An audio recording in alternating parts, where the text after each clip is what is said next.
새 자전거를 사려고 합니다. 친절한 파미어는 우주에서 사용된 새로운 기술을 이용한 모델 시제품을 테스트해 볼 것을 제안합니다. 알고 보니 우린 이미 우주 발명품을 매일 사용하고 있네요. 일반 팽창식 고무 타이어는 달이나 화성의 위험한 바위 투성이와 모래 지형에서는 잘 작동할 수 없습니다. 큐리오시티 화성 탐사선은 임무 수행 16개월 만에 트레드에 손상을 입었죠. 그래서 니켈과 티타늄의 혼합물에 의존하는 공기 없는 타이어가 나사 탐사선을 위해 발명되었습니다. 이 물질은 단단한 분자 구조 덕분에 유연하며 변형될 때마다 원래 모양으로 돌아갈 수 있습니다. 바로 이 공기 없는 기술은 지구상의 자전거 타이어에도 잘 작동될 겁니다. 타이어는 튜브 모양으로 튀어나온 부분 위를 구를 때마다 뭉개집니다. 시간이 지남에 따라 완벽한 모양의 기억력을 발휘시킬 거예요. 이런 타이어는 자갈길, 등산로, 산악 자전거에 가장 잘 어울리도록 되어 있습니다. 결국 마모되면 제조사는 타이어의 트레드를 교체해서 자전거가 다시 산악도로를 달리고 몇 년 동안 지속되도록 할 계획입니다. 이전에 공기 없는 타이어 모델은 특허받은 폼으로 만들어졌고 최대 8,000km까지 버틸 수 있도록 제작되었습니다. 그 자전거는 인기를 얻지 못했는데 너무 무거웠기 때문이죠.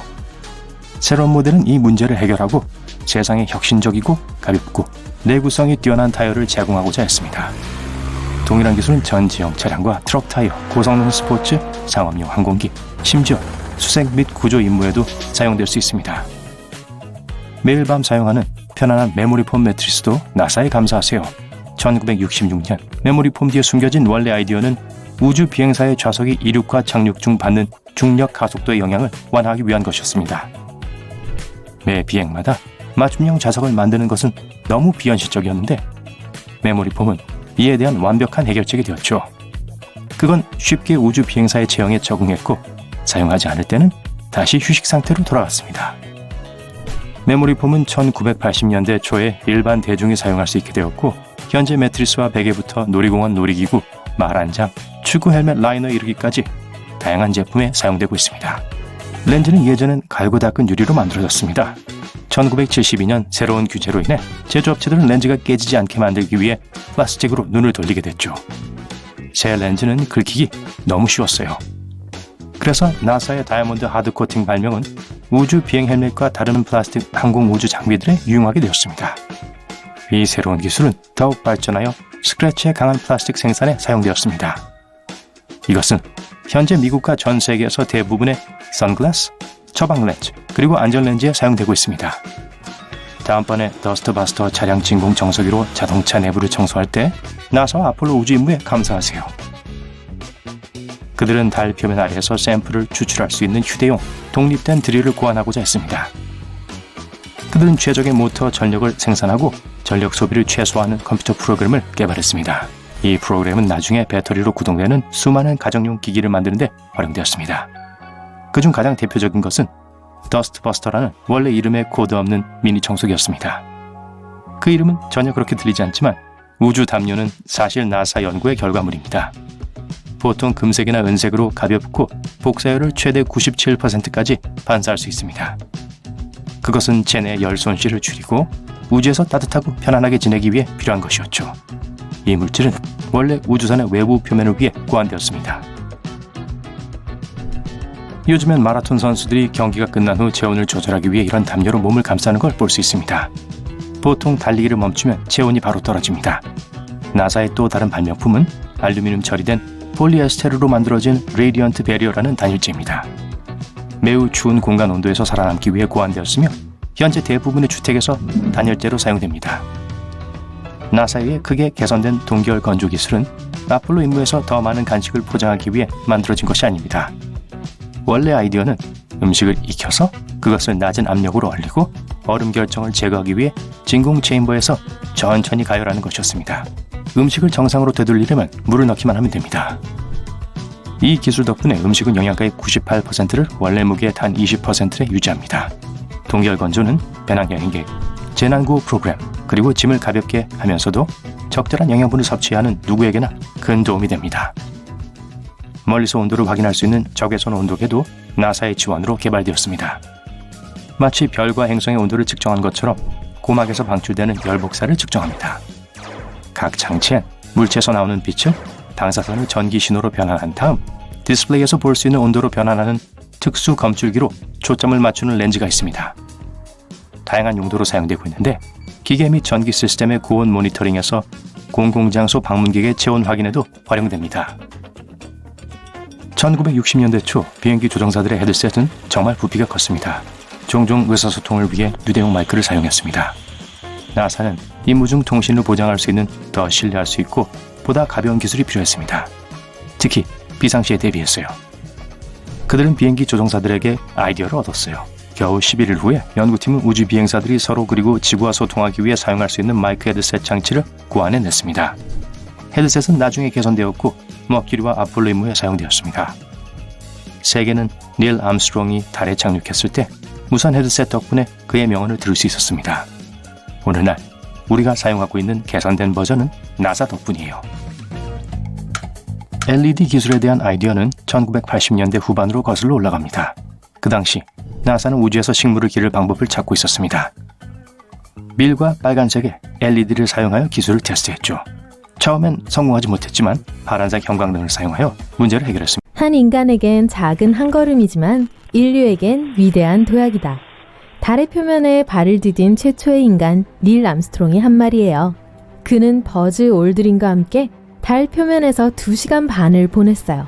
이 프로젝트를 준비하는 데 몇 년이 걸렸고 우주 비행사들이 갖고 다닌 모든 장비들의 무게는 77kg이 넘었었죠. 달에 착륙하는 것은 쉽지 않았어요. 역사상 실패로 끝난 많은 시도들이 있었죠. 예를 들어 아폴로 프로그램 중 하나의 우주 비행사들은 단 3일 만에 사람들을 달 표면으로 발사하기에 충분한 연료를 가지고 있었어요. 하지만 그들은 연료를 아끼고 싶어 했었고 거기까지 가는데 한 달 이상이 걸렸죠. 착륙 위치를 정확히 알려주는 GPS도 없어요. 우주선은 빠르게 움직이는데 충분한 정보가 없는 진공 상태에서 속도를 줄여야 했습니다. 하지만 1969년 이래로 이미 12명이 그곳을 걸었어요. 달은 인간이 지금까지 방문한 유일한 우주 물체이며 나머지는 로봇들만 방문했었어요. 하지만 이 모든 사람들은 잠시 짧게만 방문했죠. 나사는 달에 영구적으로 있을 수 있는 프로그램이 되도록 하겠다고 발표했습니다. 그렇게 하면 과학 연구에 도움이 될 거고 화성에 있는 것과 같은 다른 임무에서도 같은 동일한 방법을 배울 수 있는 장점이 될 수 있으니까요. 여러분을 달에 가는 13번째 사람이라고 상상해보세요. 무서운 침묵, 발밑에 달 먼지, 그리고 오직 끝없이 별이 총총한 검은 하늘뿐이죠. 하지만 경치를 감상할 시간이 없어요. 착륙하기 전에 해결해야 할 많은 문제들이 있거든요. 우선 우리의 몸은 중력, 대기, 우리가 숨쉬는 공기, 그리고 우리가 먹는 음식과 같은 지구의 조건에 적응된 기계와 같아요. 우리의 행성은 우리가 최적으로 기능할 수 있는 곳이죠. 우리의 중력은 달보다 6배나 더 강해요. 이는 지구에 비하면 거의 진공 상태와 비슷하죠.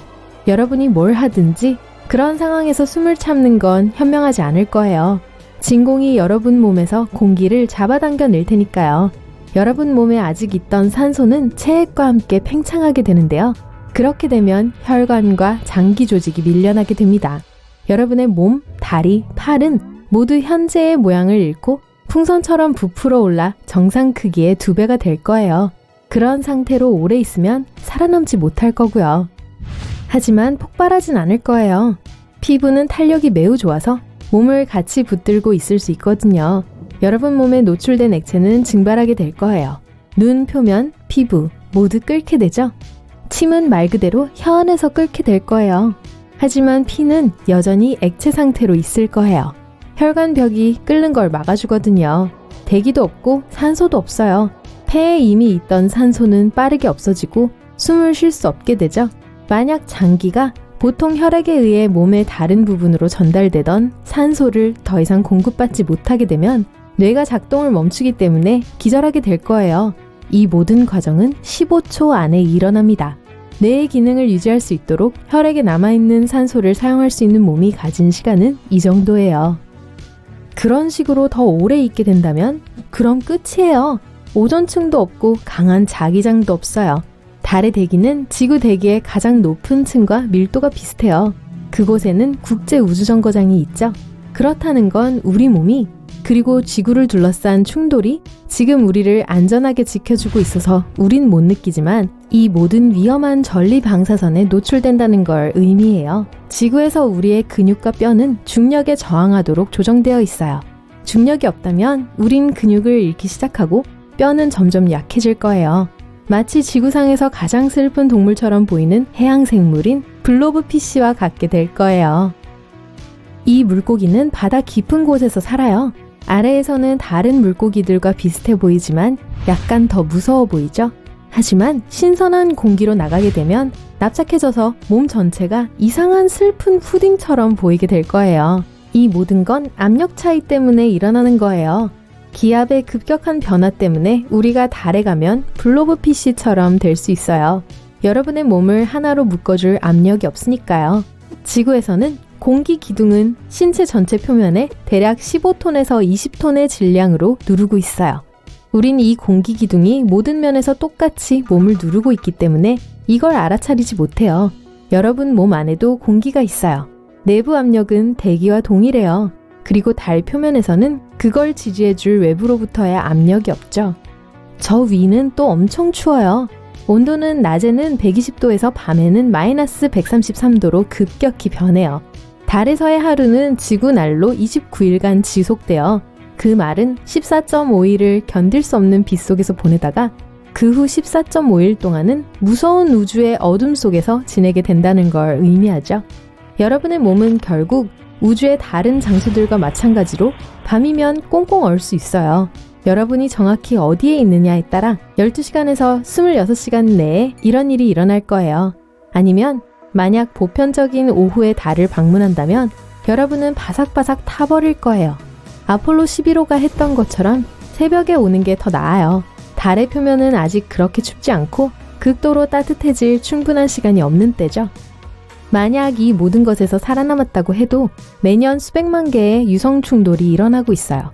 꽤 빠르게 움직이거나 우주선이나 인공위성의 잔해들을 공전하고 있던 작은 바위, 먼지 입자들 말이에요. 인간은 이러한 환경에서 1분 이상 생존할 수 없어요. 달에서 좀 더 오래 머무르기 위해서 여러분이 가장 먼저 신경 써야 할 것은 방사능으로부터 보호하는 거예요. 지구와 비슷한 기압을 시뮬레이션 해야 하고 그게 안정적이어야 하죠. 몸이 얼거나 타버리지 않도록 환경의 온도를 유지해야 할 거예요. 우주 파편과 우주 먼지로부터 보호. 여러분은 별과 블랙홀을 피하면서 우주를 날아다니고 있어요. 이렇게 날고 있는 속도는 엄청나서 단 몇 분 만에 한 은하에서 다른 은하로 이동할 수 있어요. 너무 터무니없나요? 이 모든 것들이 현실이 될 수 있어요. 왜냐하면 우리가 빛의 속도보다 더 빠르게 여행할 수 있는 기술을 나사가 이미 시험해 봤거든요. 지금 사람들이 쓰고 있는 우주선을 봅시다. 우주를 날기 위해선 우린 연료와 산소를 엄청나게 많이 운반하는 전통적인 로켓을 사용합니다. 이 두 물질이 섞여 점화되고요. 로켓에서 불이 뿜어져 나오죠. 배기가스는 아래로 이동하고 로켓은 위로 움직이게 됩니다. 마치 로켓을 밀어내는 것처럼요. 이게 바로 제트 추진이 되는 방식이에요. 이렇게 우린 거의 초당 8km로 로켓을 움직이게 할 수 있어요. 그 속도면 미국 한쪽 해안에서 다른 쪽 해안으로 단 8.5분 만에 횡단할 수 있는 정도예요. 하지만 우주에서도 이 속도라면 많이 느릴 거예요. 화성과 같은 이웃 행성으로의 여행은 약 7개월 정도 걸리죠. 그리고 우리 태양계 가장자리로의 여행은 약 35년이 걸릴 거예요. 1977년 발사된 보이저 우주 탐사선이 그곳에 도착하는 데 걸린 시간이 그 정도거든요. 하지만 우린 별과 은하 사이를 여행하고 싶어 하죠. 그리고 가장 가까운 별인 프록시마 켄타우리는 우리 지구에서 4.2광년 떨어져 있어요. 거기에 가려면 약 7만 3천 년이 걸릴 거예요. 이 시간은 지능이 있는 인류 문명이 존재했던 것보다 더 긴 시간이죠. 그리고 만약 폭이 10만 광년이나 되는 우리 은하 전체를 여행하고 싶다면 약 1조 7천억 년이 걸릴 거예요. 그에 비해 전체 우주는 140억 살밖에 안 됐어요. 사람들은 너무 느리게 여행해요. 하지만 빛의 속도로도 가장 가까운 별까지 이동하는 데는 4.2년이 걸릴 거예요. 그리고 근처 안드로메다 은하에 도달하려면 250만 년이 걸릴 거고요. 하지만 우린 이렇게 속도를 낼 수 없어요. 질량을 가진 물체는 빛의 속도로 이동할 수 없다는 물리법칙이 있기 때문이에요. 빛의 광자는 엄청나게 가벼워요. 하지만 아주 작은 모래알을 그 속도로 가속화시키려면 무한한 에너지가 필요해요. 어쩌면 온 우주가 갖고 있는 것보다 더 필요할지도 몰라요. 하지만 과학자들은 이 물리법칙을 우회할 수 있는 방법을 발견한 건지도 몰라요. 추진력을 만들려면 뭔가를 밀어내야 합니다. 배는 물이 필요하고 비행기는 공기를 밀어내고 로켓은 태우고 있는 연료를 사용하죠. 하지만 이 M 드라이브는 다른 방식으로 작용해요.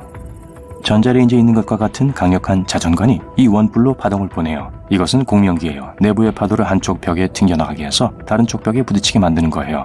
그 결과 원뿔의 좁은 끝에는 힘이 약하고 넓은 끝에는 힘이 강해지죠. 그리고 이 강력한 힘을 분석해보면 이게 원뿔의 넓은 끝으로 바로 향하고 있다는 걸 알 수 있어요. 그럼 추진은 반대로 되겠죠. 자, 이제 이 모델을 훨씬 더 크게 만들어서 M 드라이브를 우주선에 실어봅시다. 원뿔의 좁은 끝을 위로 향하게 하고 넓은 끝은 아래로 향하게 하죠. 자전관이 작동하기 시작해요. 공명기가 추진력을 만들어내고 로켓이 이륙해요. 아무런 소리도 내지 않고 해로운 가스도 전혀 배출해내지 않죠. 이 메커니즘은 우리가 수톤의 연료를 사용한 것보다 훨씬 더 빨리 로켓을 가속화시킬 수 있어요. 이론적으로 우린 빛의 속도까지 도달할 수도 있고요. 좋은 것처럼 들리지만 사실 현실적으로는 그렇지 않아요. 비록 이 장치의 발명가가 M 드라이브가 작동하는 걸 증명해 보이려고 노력했지만 전 세계적으로 어떠한 독립적인 실험도 긍정적인 결과를 보여주지 못했어요. 나사는 실험실에서 그런 기계의 건설비를 부담하고 있어요. 하지만 연구 도중에 아무런 추진력을 발생시키지 않았죠. 우리가 빛의 속도보다 더 빠르게 여행할 수 있는 또 다른 옵션은 RQBL의 버블이에요. 멕시코의 한 과학자가 물리 법칙을 어기지 않고 일반 상대성 이론을 쓸 수 있는 방법을 알아냈어요. 시공간 담요 위에 우주선이 있다고 가정해 봅시다. 그리고 이제 담요의 다른 끝으로 여행을 가야 한다고 해봅시다. 우주선이 수백 광년 혹은 수천 광년 떨어진 A 지점에서 B 지점으로 그냥 이동하는 대신 우주선이 자기 쪽으로 담요를 끌어당기기 시작하는 겁니다. 우주선이 담요를 접으면서 B 지점이 담요를 향해 움직이죠. 이제 우주선은 B 지점까지 훨씬 더 짧은 거리를 이동하면 돼요. 빠르게 여행을 하고선 시공간 담요를 원래대로 돌려놓는 거죠. 짜잔! 그래서 이런 우주선은 수톤의 연료와 산소를 태울 강력한 엔진이 필요하지 않아요. 방울처럼 움직이게 될 거예요. 하지만 제일 어려운 점은 그런 방울을 만드는 건데요. 이렇게 하기 위해선 대략 목성 전체 질량 에너지와 같은 양의 에너지가 필요할 거예요. 그건 우리가 지구에서 생산해낼 수 있는 것보다 더 많은 거예요. 그럼에도 과학자들은 보이저 크기만한 작은 우주 탐사선에서 이 기술을 시험해볼 계획을 하고 있어요. 하지만 이 실험은 수십 년 또는 심지어 수세기 동안 지속될지도 몰라요. 이제 과학자들은 레이저를 사용해 빛의 속도의 최고 20%에 도달해보려고 하고 있어요. 그리고 프록시마 센타우리의 약 30년 안에 갈 계획을 하고 있죠. 아마 그렇게 될 것 같아요. 지구에서 모함이 발사될 거예요. 안에 수천 개의 손톱 크기의 우주 탐사선을 운반하겠죠? 궤도에 도달한 후 모함은 우주로 탐사선을 발사할 거예요. 그런 다음 각 탐사선이 돛을 펼칩니다. 주차장 크기의 얇고 반사되는 물질이죠. 그런 다음 사람들은 지구에서 나오는 강력한 레이저빔을 바로 탐사선의 돛 위로 초점을 맞춥니다. 이게 지구상의 자유낙하 가속도의 1000배만큼이나 강한 가속도를 줄 거예요. 하나씩 탐사선이 발사되어 목적지로 향할 거예요. 우린 레이저빔을 계속 유지시켜둘 필요도 없어요. 물 위에 있는 일반 배의 엔진을 끄면 물과의 마찰로 속도가 떨어지기 시작해요. 하지만 우주는 거의 완벽한 진공 상태에 있죠. 거긴 말 그대로 아무것도 없어요. 당연히 마찰도 없고요. 우린 탐사선이 필요한 속도로 가속하기만 하면 됩니다.